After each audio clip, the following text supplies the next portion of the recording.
everyone, and welcome today to PHO's webinar on Catch My Breath, Results from an Ontario Pilot Study.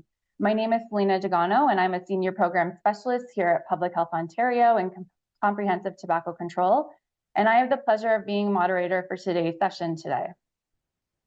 Before we move forward with the presentation, we would like to first acknowledge that we are all participating today on traditional lands of many nations, which they have inhabited from the beginning. As settlers, we're grateful for the opportunity to live and meet here, and we thank all the generations of people who have taken care of this land for thousands of years. I would like to acknowledge that I am participating today from Toronto on the traditional land of many nations, including the Mississaugas of the Credit, the Anishinaabe, the Chippewa, the Haudenosaunee, and the Wendat peoples, and is now home to many diverse First Nations, Inuit, and Métis people. Please join me in acknowledging and respecting of all Indigenous peoples, their life journeys, and worldviews. And now I'm going to move on to introducing our presenter today. It is my pleasure to introduce our speaker, Dr. Adam Cole. Dr. Cole is an assistant professor at Ontario Tech University. He has experience in youth substance use, including the use of tobacco products and vapes. His current research program identifies patterns and risk factors for youth risk behaviors, supports school in addressing youth risk behaviors, and evaluates community and provincial level policies targeting substance use. He is currently the tobacco research lead for the COMPASS study, the only study of its kind that provides longitudinal data for multiple health behaviors and evaluates changes to school programs, policies, and the built environment in 5 Canadian provinces. So I'd like to say welcome, Adam, and we look forward to your session today.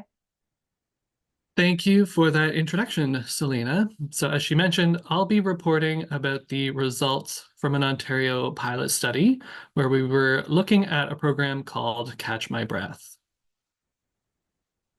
So the learning objectives for this webinar are to describe the Catch My Breath program, understand the results of an Ontario high school pilot study, and discuss recommendations and next steps. This graph shows the prevalence of current or past 30-day vaping among high school-aged students to provide some context and an overview of how youth vaping has changed over the last decade, noting some important public health events like the rise of the brand Juul in the United States, the legal sale of nicotine-containing e-cigarettes, the start of the COVID-19 pandemic, as well as more recently, the nicotine concentration limits in Canada. We know that there has been a rapid rise in vaping, where the prevalence of vaping increased by over 200% between 2013 and 2018.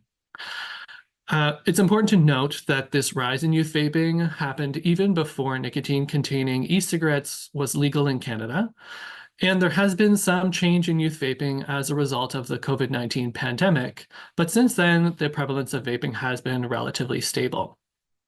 We know that relative to other age groups, a higher proportion of youth vape, most of them are never smokers, and of concern, the prevalence of frequent vaping or vaping on 20 or more days per month has increased.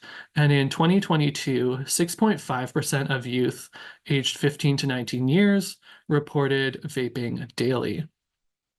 So this helps to provide some background context about why vaping is an important issue for this age group. So again, why is this concerning? We know that nicotine is highly addictive. Nicotine can alter youth brain development, and these changes can make it very difficult for youth to quit vaping. According to the Youth Vaping Survey, 45% of youth reported vaping within the first 30 minutes of waking up, which is a sign of dependence. And the percentage who vaped within 60 minutes after waking up has increased since 2020. Over 1/3 of youth reported vaping more than 20 times per day, and the proportion who reported vaping more than 10 times per day has almost doubled since 2017. So many of these youth could become lifelong vapers. We also know that there are negative health effects with vaping. Vaping is shown to irritate the cells in the airway and harm lung tissues, and this can put students at higher risk of chronic lung diseases like asthma. Students are also likely to develop coughing and wheezing, and this can have an impact on their sports participation and physical activity. Vaping can cause an increase in harmful bacteria in the mouth, dry mouth, higher rates of gum disease and cavities, mouth sores, bad breath, tooth loss, and an increase in mouth infections. And those who vape are more likely to develop a condition called black hairy tongue, which happens when the tongue appears black and furry due to an overgrowth of bacteria and dead cells. Nicotine can also change cells so that they don't respond to insulin, which causes an increase in blood sugar levels and can increase the risk for type 2 diabetes later on in life. Finally, nicotine is a stimulant, so it can cause the heart rate to increase, meaning that the heart is working harder than normal, and nicotine can also make it harder for the arteries to expand, increasing blood pressure and potentially increasing the risk of heart disease later on in life. So based on the rising prevalence of use and the risk for future health, there's a clear need for interventions to prevent youth from starting to vape. All right, so what is Catch My Breath? So Catch My Breath is a vaping prevention program that was developed in the United States for students in grades 6 to 8. So a school or a school board would pay for a yearly license to use the curriculum. It's based on best practices from previous school prevention studies. So basically things that we've learned from decades of smoking prevention studies. And it incorporates social cognitive theory. So the curriculum targets two key constructs of social cognitive theory, the first being self-efficacy, and the second being behavioral capacity, like knowledge and skills. The curriculum provides students with knowledge of why and how to resist vaping. There are 4 lessons that are about 30 minutes each that are delivered by a trained presenter. And it covers the following content areas. So it talks about the components of vapes, so the fact that vapes produce an aerosol and not a water vapor, as well as the known and potential health consequences of vaping, like the addiction risk. It also discusses social norms, so the fact that most students don't actually vape. It provides strategies to resist peer influences, like practicing those refusal skills. It talks about media literacy, so how to recognize and decipher vaping marketing, as well as discussing school, provincial, and national policies for vaping. So what makes Catch My Breath unique? One piece is that it focuses exclusively on vaping.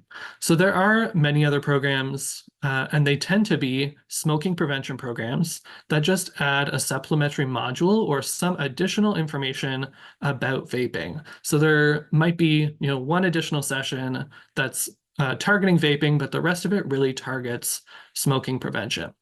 So while some of the content can actually be transferable across products, like developing those refusal skills or talking about advertising, we know that there are important differences between students that smoke cigarettes and students that vape, which suggests that tailored and specific content might be necessary. The presenters are also trained to deliver the curriculum.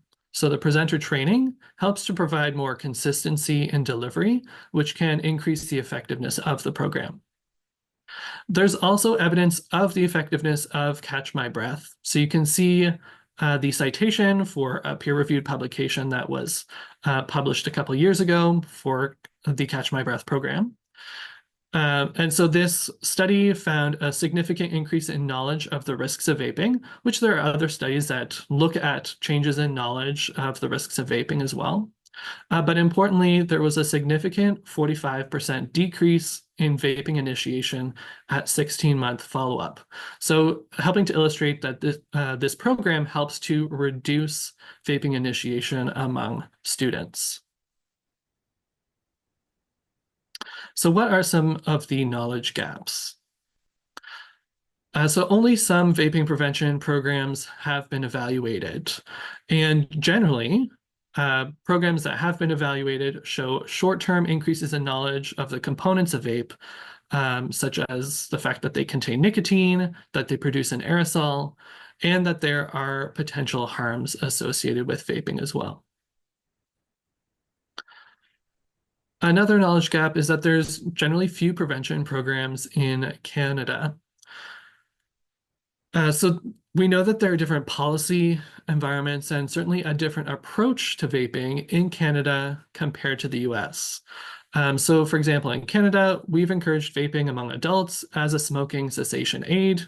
That's certainly not necessarily the case in the US. So programs developed in the United States might not actually be contextually relevant to the Canadian context. Only one study has been published using post-test surveys for quality improvement purposes, and that was looking at the Solve Mystery Toolkit. Although I understand that there's an evaluation currently in progress for not an experiment as well.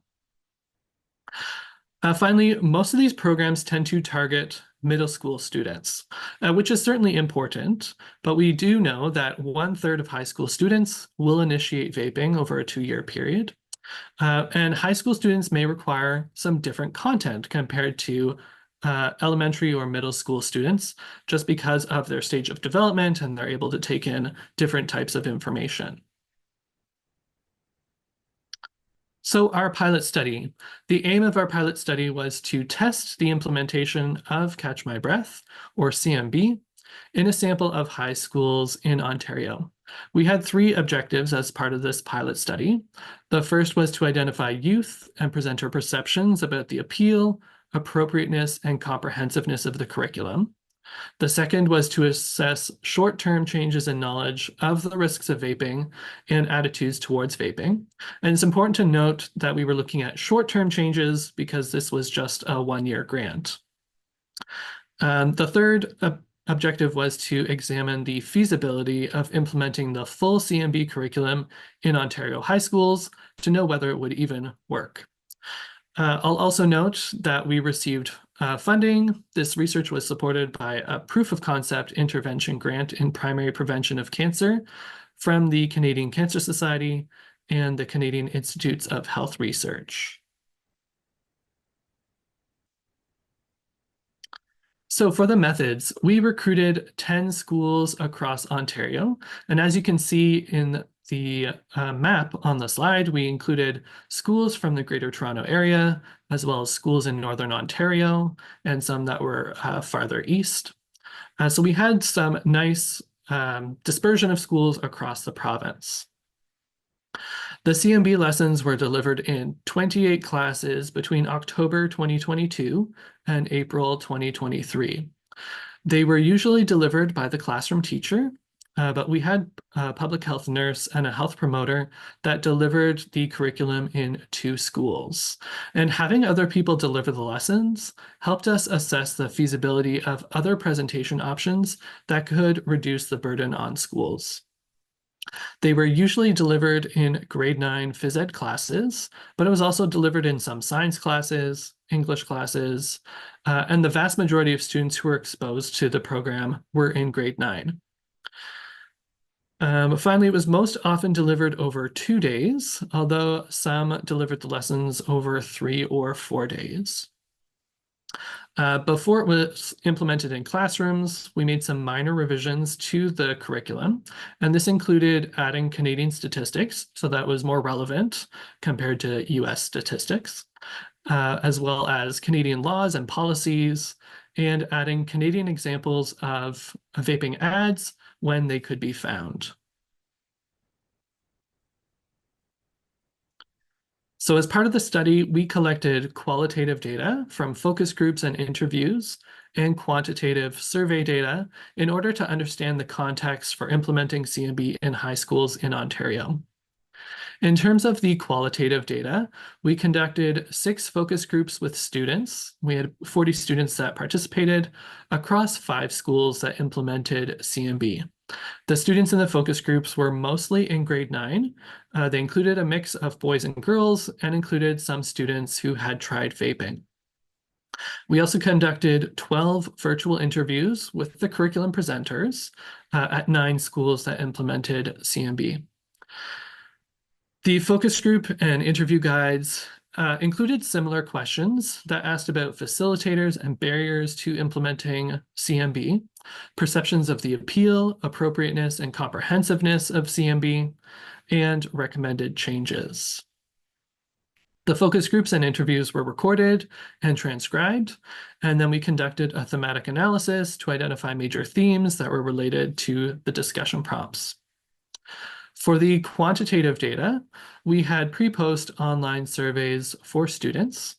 They were administered during class time up to 1 week before the first lesson and about 4 weeks after the first lesson. And the survey was designed to be completed within about 10 minutes.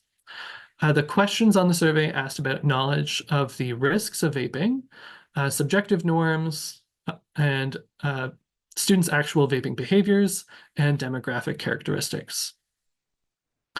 The data from the pre-post surveys were linked based on unique codes that were created by students so that we could see changes that happened from pre to post. And McNamar's chi-square exact tests of paired proportion assess significant differences before and after exposure to CMB. And during the presentation, I'll highlight those significant findings.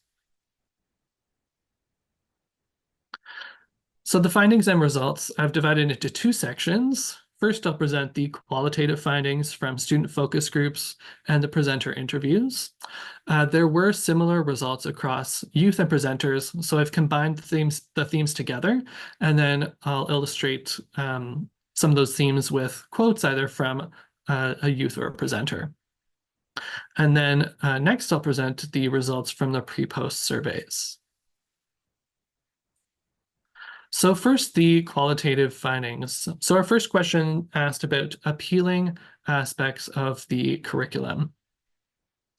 So both students and presenters noted the engaging activities as an appealing aspect of the curriculum.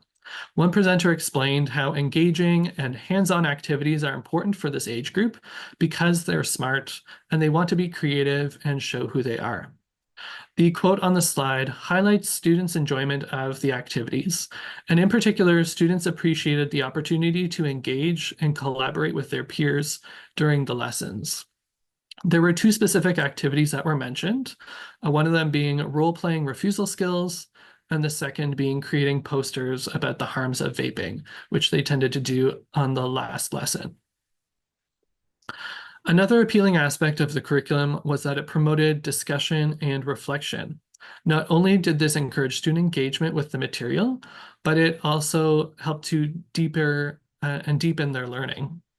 This was noted in one presenter description of their students' shock when learning that diarrhea was a possible side effect of vaping, as illustrated on the quote on the slide. Another presenter explained how they extended the length of the lesson because the class was having such a great discussion and they didn't want to cut it off or stop the conversations.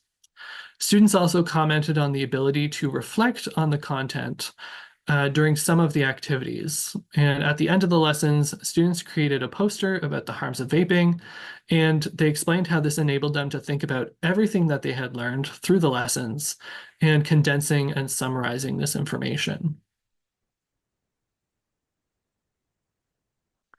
In terms of the appropriateness of the curriculum, presenters generally thought that it was suitable for grade 9 students and for students their age. One presenter commented on the program's ability to address concerns, pressures, and decision-making challenges that adolescents may experience in high school. Presenters also thought that because the curriculum included images and discussion questions, the content was also understandable and appropriate for all learners, including those who might have diverse learning needs and those who may have been multilingual learners. Students also agreed that it was appropriate for them to learn this information, as shown by the quote on the slide. The second theme that came up was that it aligns with the Ontario Health and Physical Education curriculum. So the Ontario curriculum doesn't exclusively focus on vaping, but presenters could see the value of including the topic because it was relevant to students. Presenters emphasized the program's ability to effectively engage students in critical discussions about substance use, health, and decision-making that are important curriculum expectations. While most students certainly thought that there was value in the material, some students thought that delivering the program in grade 9 was too late. So these students suggested delivering the lessons during middle school or in grades 6 to 8 in order to prevent them from experimenting with vaping, as illustrated by the quote on the slide.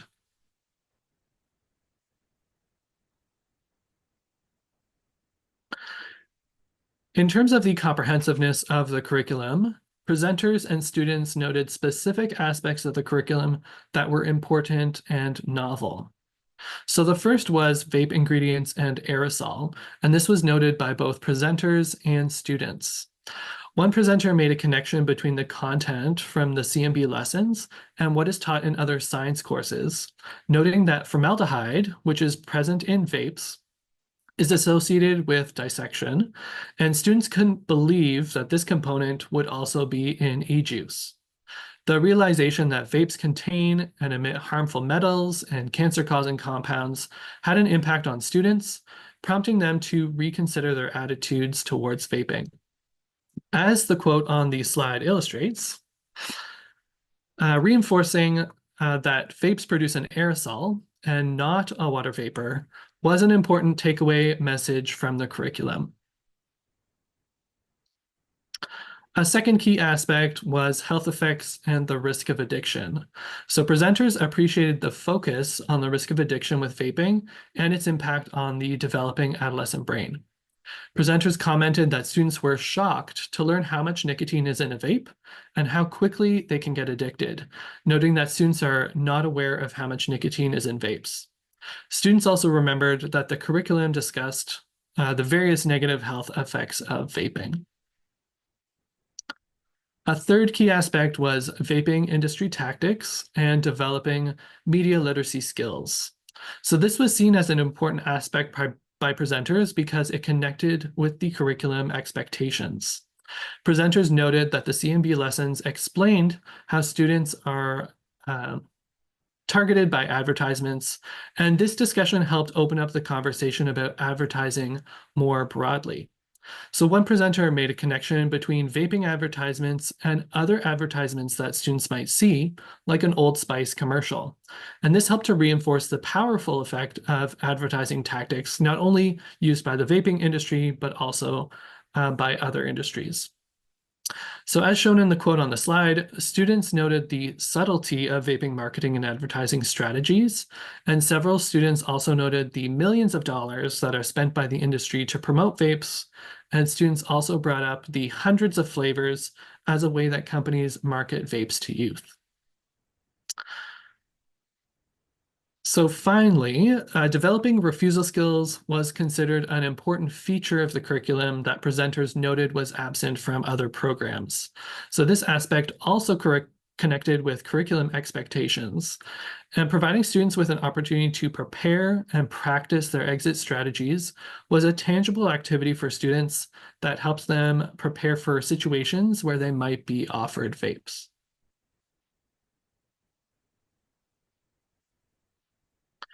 There were many varied suggestions for changes to the curriculum, and I'll just focus on some of the key suggestions. So the first was reorganizing the content. So some aspects were seen as redundant because many presenters grouped the lessons together. High school class periods, they are typically longer than elementary or middle school class periods. So presenters frequently covered the curriculum content in 2 class periods rather than 4, which meant that some of the content from the lessons was redundant because it had just been covered in class, and it was meant to be a recap from a previous class. Students and presenters also suggested updating the content, especially as it relates to statistics and some of the examples of vape brands and ads that were included.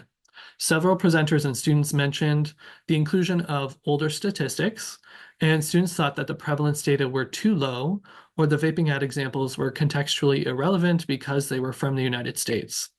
As a result, students expressed skepticism towards the prevalence statistics, and they may also question other information that was presented.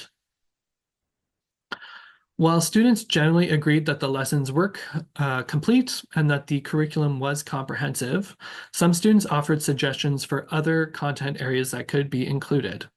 Some students and presenters were interested in hearing stories about how vaping negatively affected other youth, so they were interested in real-life testimonials that would highlight the long-term effects of vaping. One presenter thought that this would be a better approach for reaching students rather than just having teachers tell them all the information. Presenters and students also thought that there should be more information about the long-term health risks of vaping, particularly as our knowledge of health effects has grown. And another presenter suggested adding information about how to support those who already vape. This presenter realized that some students in the class may already vape and could benefit from information that supports their efforts to quit or reduce vaping. All right, moving to the quantitative findings. So the quantitative results are for the 116 students who completed the pretest survey and were linked to their post-test survey. So this represented 37% of students. The average age of students in this linked sample was 14 years old, 60% identified as girls and 33% identified as boys, 66% were white, and 19% had ever tried vaping, and 11% reported vaping in the past 30 days. Students responded to a series of 9 questions that you can see on the slide that tested their knowledge of vaping that was relevant to the curriculum. The bar graph shows the percentage of students that responded correctly to each statement pre and post exposure to CMB. As shown in the figure on the slide, after being exposed to the CMB curriculum, students showed positive changes in knowledge about the risks associated with vaping. The average pre-test scores were 5.5 out of 9, and average post-test scores reached 7.5 out of 9, which was a significant increase in scores, and it was observed among both boys and girls. I want to highlight one important change in knowledge that was also brought up during the focus groups, and this was the number of students who correctly responded that e-cigarette vapor does not contain mostly water. So this almost doubled from baseline to follow-up from 38.5 up to 82.6%. We know that it's common for people to believe that the aerosol from vapes contains mostly water or just flavoring, and this perception can contribute to perceptions that vapes are relatively harmless. Students were also asked 2 questions about subjective norms of vaping among their peers, and the graph on the slide shows the percentage of students who agreed with each of these statements. While there were fewer students that agreed with each statement after exposure to CMB, the drop was only significant for students agreeing that most people in high school vape. We know that students tend to overestimate how many of their peers engage in a range of substance use behaviors, including vaping, so it is promising that this curriculum helped to change these perceptions. You might remember from the qualitative data that I talked about, some students questioned the validity of the vaping prevalence data that was presented in the curriculum because it was not up to date. And so this might explain why there weren't greater changes in perceptions of subjective norms of vaping. And it's also possible that the data that were presented may not reflected students' personal experience if a lot of their peer group vapes. So vaping prevention education programs should ensure that vaping statistics that are presented are current and relevant to students, while also acknowledging that the data may not reflect all peer groups in order to ensure the data's perceived validity. We also asked students who had never vaped 2 questions about their intentions to vape in the future. One question asked whether they would use a vape if their friend offered, and the second question asked if they will use a vape in the next year. And students could respond on a scale from definitely not to definitely yes for each question. Students who had tried vaping were not asked these questions because they were already at higher risk of vaping or they currently vaped. The graph on the right shows the percentage of students who indicated any response other than definitely not to either question, which would indicate not a firm conviction not to vape in the future. So we can see that intentions to vape were pretty stable between pre and post exposure to CMB. When we looked at the results of intentions to vape by gender, there was an interesting diverging pattern. The first being that fewer boys thought that they would use a vape if their friend offered, or thought that they would use a vape in the future in post-exposure compared to pre-exposure to CMB. And so this represented a change in the desired direction, even though it wasn't statistically significant.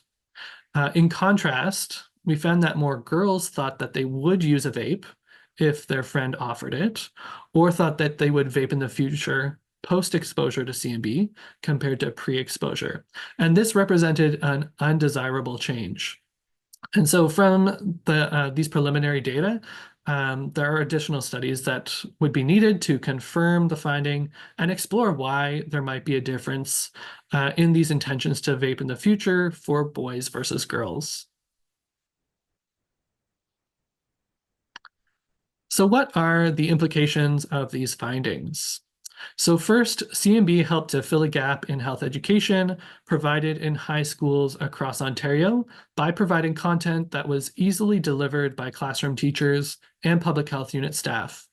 It was successfully delivered with minimal modifications, demonstrating the applicability of the content areas for Canadian students. The diverse sample of students and presenters from across Ontario was a definite strength of this pilot study in terms of testing the generalizability of the curriculum across different schools. Students and presenters generally thought that the curriculum was appealing, appropriate, and comprehensive. Presenters and students noted that the engaging activities not only helped to maintain their interest, but they also encouraged discussion and reflection. And these features help students engage with the material, which can improve the likelihood that they actually learn from it. Students and presenters also highlighted important aspects of the curriculum, including correcting misperceptions about the harmlessness of vaping, building media literacy skills to identify marketing and advertising tactics that are used to entice young people, and developing refusal skills so that students have an exit strategy if they're offered vapes by friends or peers. And we know that these are important aspects of substance use prevention programs. Students demonstrated significant increases in knowledge of the risks of vaping, and notably that vapes do not produce a water vapor and that they contain nicotine. Students also demonstrated modest reductions in perceptions of subjective norms of vaping, including lower perceptions of how many people in high school vape. And we know that students tend to overestimate how many of their peers engage in vaping, which can make it seem more normative than it actually is. So together, the qualitative findings and the quantitative results from this pilot study contribute to the evidence to support education-based interventions to support behavior change. And these types of interventions can increase knowledge of vaping products and the associated risks. So implementing CMB could help to prevent or delay youth vaping initiation, and it could encourage vaping cessation among those that vape, which could contribute to reducing youth vaping in Ontario. So there are a couple of areas for future research based on these findings, and one is to incorporate and test the recommendations from presenters and students that came out of the pilot study. So this would help to ensure that a revised curriculum still meets the needs of students and schools. A second area is collecting additional data to further understand the impact of education interventions on youth knowledge of the risks of vaping and actual vaping behaviors. In particular, most previous studies are short-term and they assess outcomes over a few weeks to a month. There's not a lot of evidence for whether this type of intervention reduces vaping initiation over a year or more. So this lines up perfectly with next steps and an opportunity to participate in a research project. So our team was recently awarded a grant to evaluate the effectiveness of CMB at reducing vaping initiation among high school students. And we are looking for public health units that are interested in being involved in this research project. So what's involved? We would be looking for your support in recruiting 3 to 5 high schools in your area that would be interested in participating in the research study. And these could be high schools that you already have some connection with, or high schools that have identified vaping as an important issue that would be interested in participating in a research study. As part of the study, public health unit staff, so that could be public health nurses, health promoters, or health educators, would deliver 2 60 to 75-minute lessons during classes in the winter 2025 and or the fall 2026 semesters. So having public health unit staff deliver the lessons helps to reduce the burden on school staff, and it also helps to maintain the integrity of the intervention for the purpose of this research study. And it can also help public health units build relationships with schools, especially post-COVID, when a lot of public health units weren't allowed to go back into schools because of some of the restrictions in place. As part of the study, students will complete a short online survey before exposure to the curriculum and 1 year later, and the research team at Ontario Tech University would work with schools to recruit students and send links to complete the online survey. So if you are interested or just wanting more information about this research project, you can feel free to contact either myself or Lucas Fairs. His email is on the slide. He's the project manager who's helping coordinate the study and recruitment of public health units and schools. All right, so thank you for attending the webinar. I believe we'll answer some questions now, and I'll pass it over to Selena. Thanks so much, Adam. Yes, we're going to be moving on to the Q&A portion of the event. So if you haven't already, feel free to pop your questions into the Q&A section at the bottom of your screen. We'll do our best to address as many questions as possible through the session, but if we don't get to your question, or if you have any questions after the session, feel free to send them to myself and or Adam, and we'll help to kind of answer those questions offline.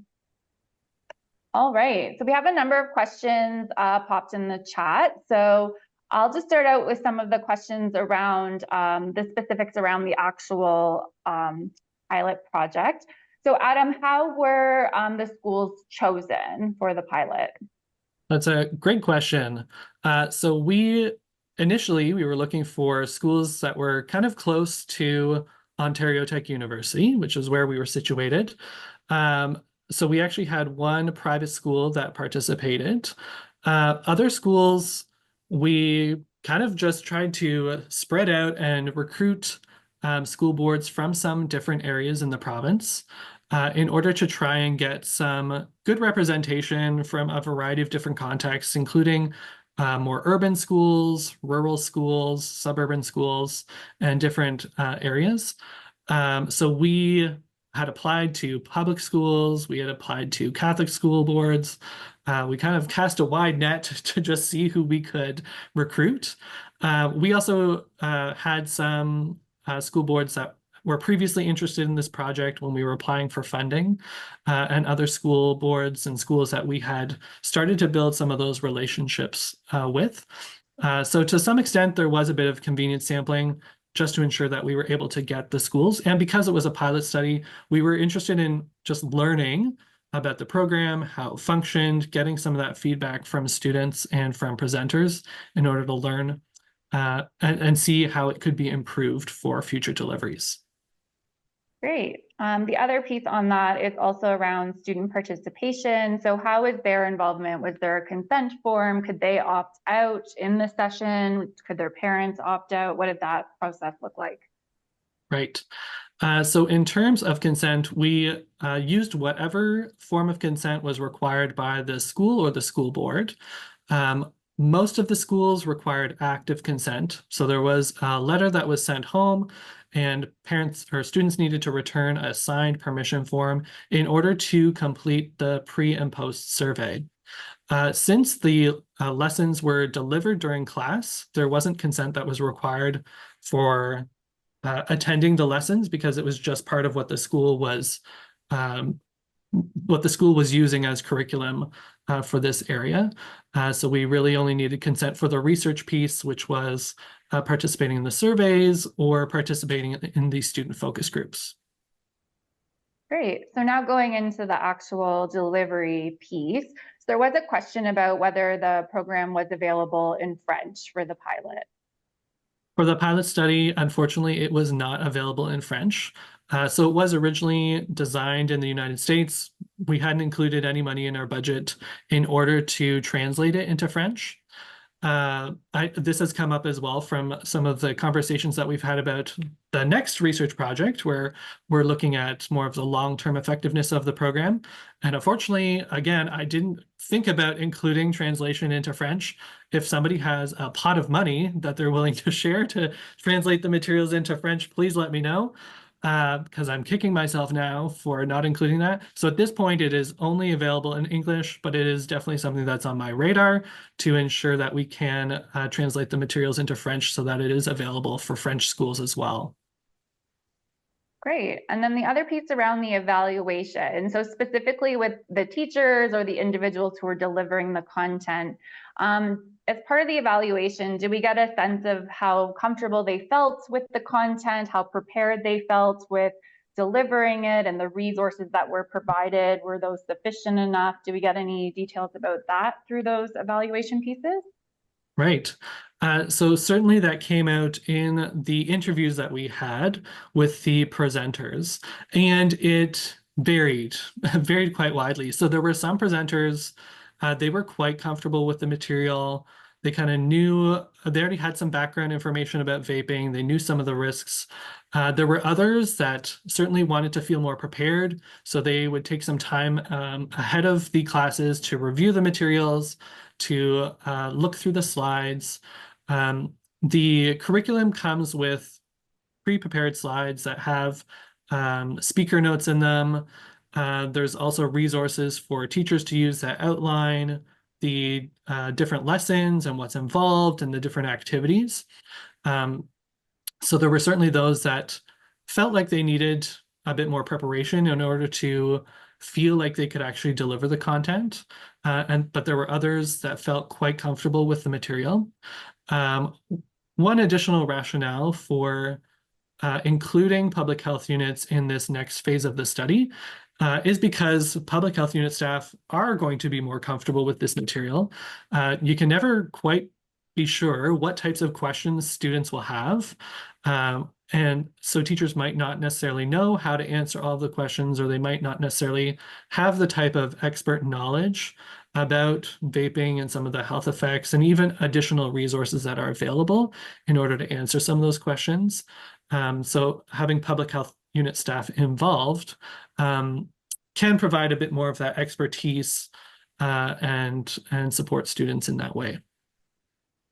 Great. And sort of to kind of build on that, and this is almost more, I guess, planning for the future piece, but one of the comments was made about schools now having a responsibility to deliver vaping prevention curriculum, specifically under PPM 128, and now they have this very focused responsibility around vaping on schools. So one of the suggestions, because obviously capacity comes up quite often when we're talking about this, both from a school and public health unit perspective, is perhaps with a new model or potential to have like co-facilitation or greater supports for teachers so they have kind of the most frequently asked questions, those sort of pieces. So having potentially slightly modified models that people could choose from to actually implement within their schools.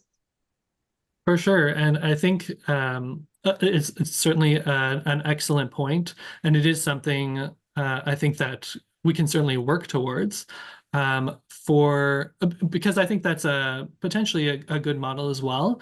And so it can, for those public health units that are interested in being involved with this next study, I think that's something that can be worked towards because you can co-deliver, or you can deliver it to model the program for the classroom teacher.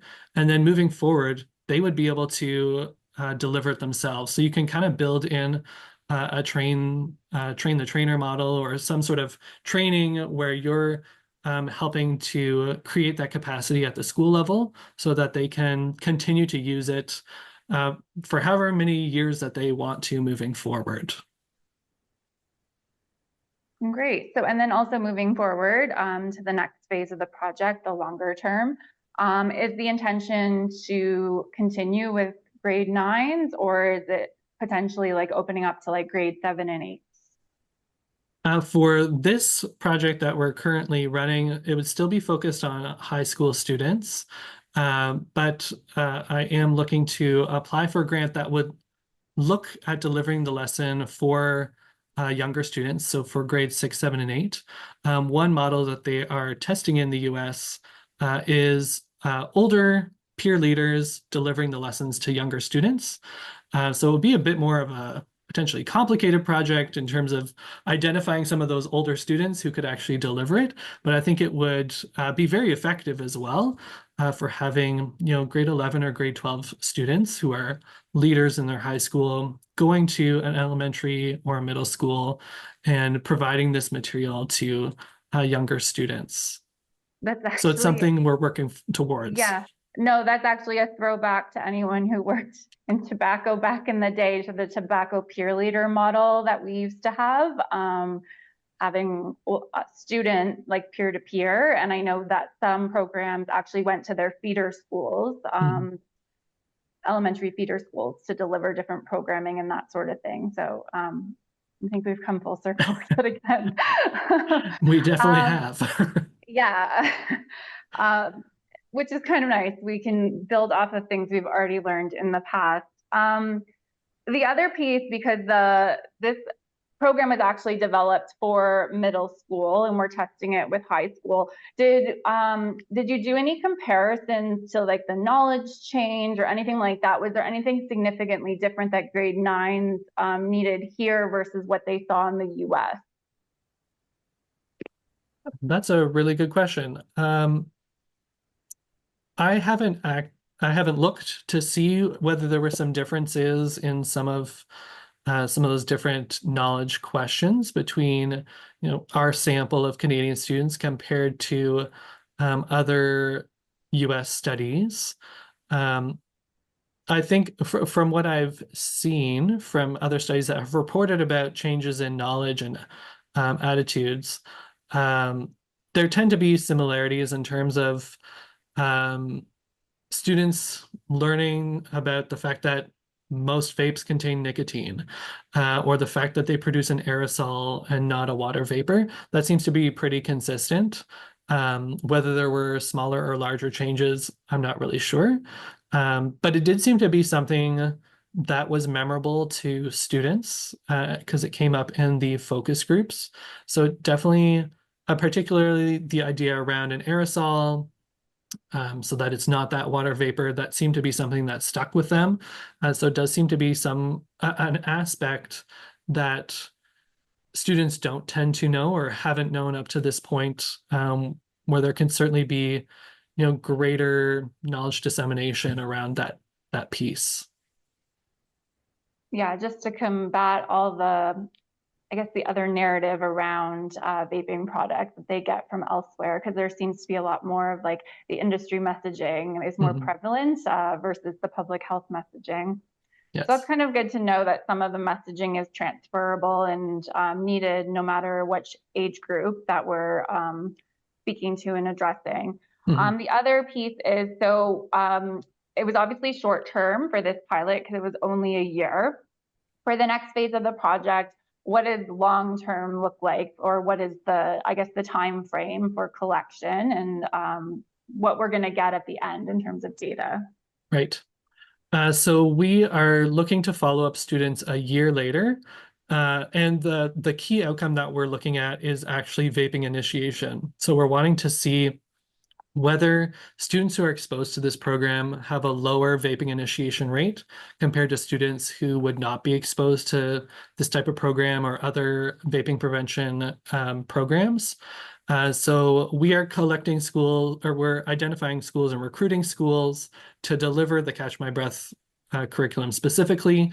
And then we will be comparing the data that we collect with data from the Compass study, identifying similar types of schools and similar students who would not have been exposed to any type of vaping prevention curriculum in order to see those changes in vaping initiation.